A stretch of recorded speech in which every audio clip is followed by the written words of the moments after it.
So, mga bossing, nandito tayo ngayon sa Supreme Court at tayo ay magpapasa ng petition para kay Pipi Sara. Isa tayo sa mga petitioners ng Bananeros Brothers.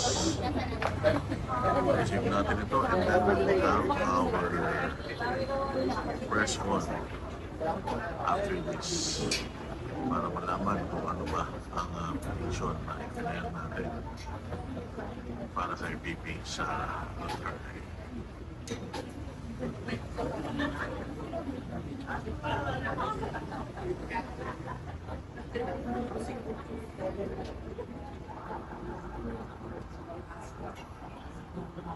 Constitutional as well as legal grounds, we feel that the impeachment complaint is constitutionally deficient. It is a violation of pertinent constitutional provisions, and it is likewise jurisdictionally void. And the same should be dismissed and not entertained by the Senate of the Republic of the Philippines. That, in essence, is the foundation of our complaint. Quite defective. It is very defective because first, it did not consider the three priorly filed impeachment complaints. It did not likewise consider due process to the Vice President, and it did not also follow the constitutionally prescribed verification process. And because of these three and other grounds, the impeachment complaint should be dismissed. Attorney, Not entertained rather. Sir, Opo, Attorney, gaano po tayo? process na hindi na Doon na tayo. verification process na yun.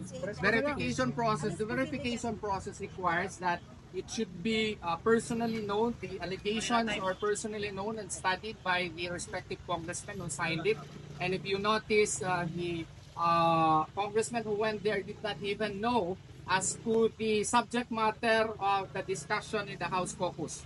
And there was only around 3 hours between 12 o'clock to 3:15 before it was included in the additional House business reference. And by that time, we feel and we have reasons to believe that some of the congressmen were not even able to peruse the complaint as well as assess the evidences attached in the impeachment complaint. And therefore, this is defective. The verification requirement has not been complied with. And more importantly, there were three priorly filed impeachment complaints and which were not acted upon in the Constitution. Specifically, Article 11, Section 3 thereof mandates that upon receipt of the impeachment complaint, the same should be included in the House in the order of business within 10 session days, and thereafter the Speaker should have referred it to the Committee on Justice within 3 days. And these are mandatory provisions which were not followed by the House of Representatives. And why?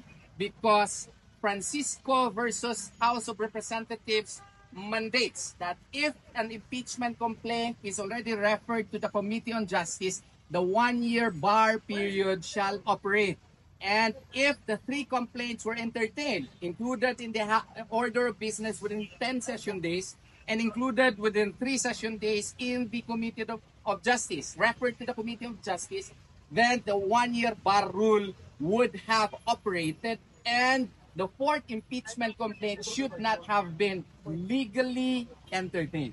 Attorney, gaano po tayo ka-confident na magkakaroon po ng TRO, especially po na may arguments na same equal branch po ang SC and Congress po? Well, it's up to the Supreme Court, but we pray that the Supreme Court will grant our prayers. Any and all questions, we will entertain Max Restaurant. Okay.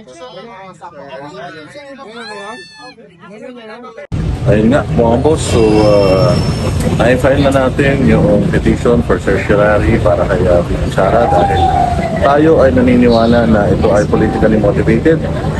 Napakalinaw po ng pagpapaliwanag ni Atty. Coriol na meron pa pong tatlong unang impeachment complaint na final pero hindi ni inaksyonan, at ang inaksyonan po ay yung pang-apat, which is para po sa kanila ay maling-mali po yun. So tayo po ay nag-file ng petition dito sa Supreme Court at isa po tayo sa mga petitioners. Ako si Coach Ori at si Banat Bay. Naniniwala po tayo na ang demokrasya sa Pilipinas napaka-importante, mga bossing. Hindi po kayang lagpasan ng kahit 300 pirma ng mga kongresista yung 32 million na boto ng mga Pilipino. So doon po tayo magbabase. Si Inday Sara ay ibinoto ng 32 milyong Pilipino at yun lamang pong 32 milyong Pilipino ang pwedeng mag-alis sa kanya sa posisyon. Malino po sa lahat ng mga komento sa social media at sa lahat ng mga komento sa ating mga content na mahal ng taong bayan ang mga Duterte at hindi po papayag ang taong bayan na basta na lang abusuhin ng mga congressman ang kanilang kapangyarihan para politikahin ang kanilang pinakamalakas na makakalaban sa 2028 elections. May mga kumakalat pa po na mga suggestion na kung si VP Sara ay magre-resign sa kanyang tungkulin, hindi na siya ma-i-impeach at hindi siya mapapatawan ng perpetual disqualification. Pero that is not an option. Ito po ang option na kayang-kaya at pwede natin gawin na within the bounds of our rights. Ika nga, ang humingi ng tulong sa the bastion, the final or the last bastion of democracy sa Pilipinas, which is Supreme Court. Kasi umaastang hari, umaastang mga Diyos ang mga nasa gobyerno ngayon na nagpapanggap na sila ang boses ng mamamayang Pilipino, pero iba naman po ang pulso ng mga kababayan natin pagdating sa social media. Kaya po tayo po ay humihingi ng tulong sa Supreme Court bilang co-equal body ng executive at ng judiciary or ng legislative. Sila po ang merong kapangyarihan para ipahinto ang lahat ng mga proceedings na imbalido, lahat ng mga ganitong klase ng political persecutions, lahat ng ganitong klase ng mga nagtatagong impeachment proceedings. Ang layon lang naman talaga nito, mga bossing, ay mahadlangan na magkaroon muli ng panibagong Duterte na maging presidente ng Pilipinas. Sabi ko nga, sino ba ang kalaban ng mga Duterte? Ang kalaban ng mga Duterte, mga korap. Kalaban ng mga Duterte, mga drug lord. Kalaban ng mga Duterte, mga kuratong baliling sa gobyerno, mga kurakot. Kaya alam naman natin na nung nagtapos si Pangulong Duterte, biglang naging rampant yung pangungurakot sa bayang Pilipinas. Kaya hindi na po tayo papayag na maulit yun. At alam po nila kung gaano kahirap na magkaroon ng Duterte sa gobyerno. Napakahirap para sa isang masamang loob, napakahirap para sa isang kriminal, napakahirap para sa isang magnanakaw sa gobyerno ang magkaroon ng isang Duterte dahil mapipigilan yung kanilang mga negosyo, mapipigilan yung kanilang pandarambong sa bayang Pilipinas. Sabi ko nga lahat ay naabuso nila. Pati mga uniformado, mga sundalo, lahat inabuso nila. Kaya po ang sambayan ng Pilipino ay nagsasalita na ito po ay initiative natin. Initiative ng marami pang mga Pilipino sa buong Pilipinas. Actually, napakarami pang gustong sumali. Meron pang mga taga Cebu, Butuan, meron pang mga taga ibang mga parte ng Mindanao na gustong sumali. Kaya lang sobrang hassle na pagdating sa pagpapapirma ng mga dokumento.